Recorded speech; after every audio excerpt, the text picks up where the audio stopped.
All right, welcome back to the Ipswich View. And just why are Ipswich such a good second half team, but a pretty poor first one? Iain is here to help us again go through the mystery that is Ipswich Town. How are you, Iain? Yeah, pulling my hair out again. Yeah, I'm picking up a script from about the last 6 weeks now, where we're kind of talking about the same old Ipswich. And like you said last week, you said I'm putting money on West Brom score, and sure enough, they scored. And Yeah. yeah, Was it it's, 17 minutes this week? It was a bit later, wasn't it? Was it 17, 18 yeah, minutes? it was, and it was interesting. It's one of their youngsters who literally was man on man with Luke Wolfenden. For some reason, he just couldn't stop him, and he pulled the ball back. Cracking goal for the youngsters. I think he's come all the way through the ranks at West Brom as well. So yeah, good for them. And then second half, Swift just took a speculative shot and it bounced just in front of the keeper. Nightmare. Good goal. But came back and for the neutral, it was a phenomenal game. It was a good advert for football in the Championship, that's for sure. Just didn't get the 3 points we really wanted. So I didn't come back too despondent, to be honest. So yeah, there's glimmers of hope.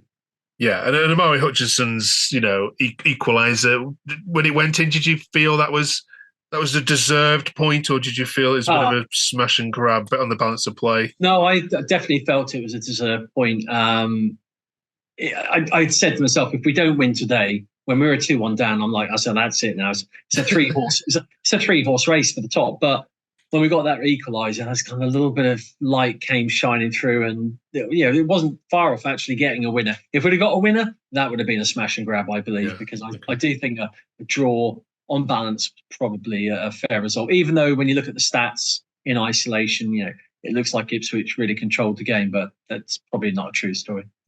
Al Mohammadi came on for the last sort of 8 minutes or so. I know it's hard to say, but how did he do? How did he look? Yeah, it's interesting because in the system with the one forward and bringing on Hamady, you think, well, how's he fit in? Does he drop to the front? He kind of slipped into that left wing, left midfield role that Broadhead carries. And if you get a chance to watch the highlights back, you look at his movement off the ball. It's really, really clever. He's watching. Bear in mind, he's come from AFC Wimbledon, a lot lower level. All respect to Wimbledon. And his movement off the ball was brilliant. And I was really impressed. And he came close twice. I mean, if he'd have got the winner, he'd have become an instant hero in Ipswich on that day. But yeah, I think it's just how do we figure him into the team? How do we play him?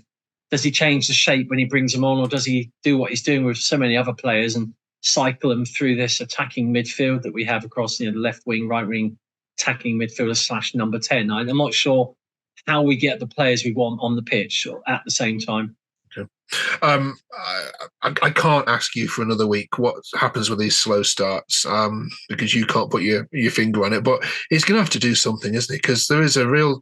I mean, I don't think you'll get caught for fourth. Would you say fourth is yours now with 15 games to go? But is there a danger now that, like you said, this is a Leeds Southampton battle? Yeah, I think the pressure starts kicking in from mid-table. So you got the teams like Norwich, for example, and these guys are looking to try and cement the 6th and 5th position. You've got the bottom 6 who are going to be struggling, and fighting for every point not to get relegated. It means, I mean, for Ipswich, we've only got Southampton at home from the top 4 left to play, and so on balance and on paper, it looks like we have probably a softer run in, and we don't have the cup, which Leeds have got the cup as well. Go back last year, this same weekend, we drew with Bristol Rovers away. We had a face-off with Sam Morsey and some fans. It was really not a good time, probably the lowest we've been for a couple of years. That signified the start of an unbeaten run that we had, which we had I think Sheffield Wednesday were 11 points clear at one point. We overtook them and got automatic promotion. So just as Southampton have had a really good run, I can see Ipswich potentially turning it around, starting away at Swansea on Saturday. And we've got a Millwall Valentine's game to start with this week. We'll see how that goes, and we'll see how damaged Swansea are from their encounter with Leeds midweek as well. I think it's going to be an interesting game, that's for sure. Let's bring our Swansea fan then, James, and let's get his views on your team. Good evening, James. Welcome to the Ipswich View. You're fresh back from Hull. This is a bit of a different Swansea side to when you last played Ipswich, isn't it? Yeah, different. Well, we've gone through, if you count the interim manager, 2 managers now. Gone through a little bit of a sticky patch now as well, and I think we're starting to come together. We've added pace to the side. We've got a defined way of playing, and we're starting to look a little bit more resolute. So I'm hoping this time when we play them, it's not at all like what we've experienced at Portman Road, because I think we could have had 5 or 6 put past us on that day if they were a little bit more clinical. Yeah, sorry, Iain. What do you make of Swansea on that day? Were they a side which you left disappointed after a 3-2 win against? I didn't feel that Swansea were that bad on the day. I just think that it was like we played Hull, same again. Everything clicked. Everything was falling in the right places. The team was on good momentum. So it didn't really matter who we played on that day. I think we'd have had a similar result.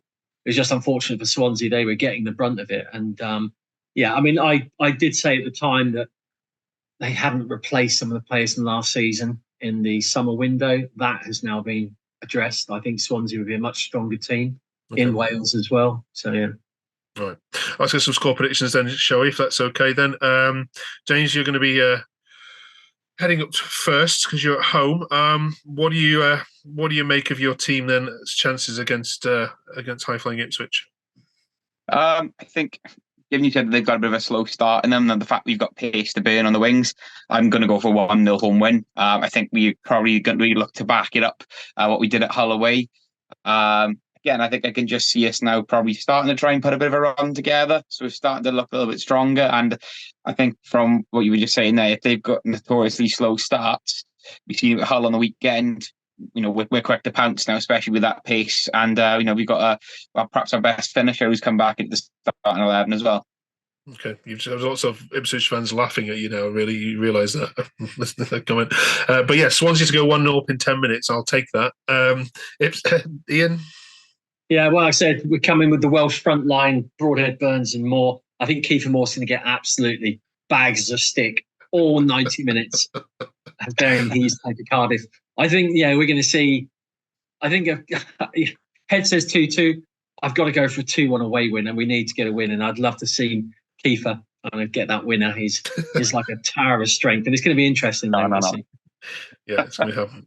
So it's Ipswich and the Welsh boys against the Welsh boys this weekend. Enjoy the game, both of you. And if you're an Ipswich fan and hasn't yet subscribed, thank you to all of you that have. Always really appreciate it. Iain makes this content for us weekly, and we'd really like to show all the love for him, it being Valentine's week and all. So click on subscribe if you haven't done already. Thank you very much, both of you, and enjoy the game.